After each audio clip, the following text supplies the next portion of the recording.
ఏమీ లేదని ఏమీ తెలియదని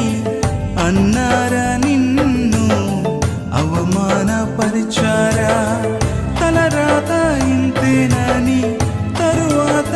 ఏమవునోనని రేపటిని గూర్చి చింతించుచున్నావా చింతించకన్నా యేసు మాటను మరిచావా మారాను మధురంగా మార్చెను చూసావా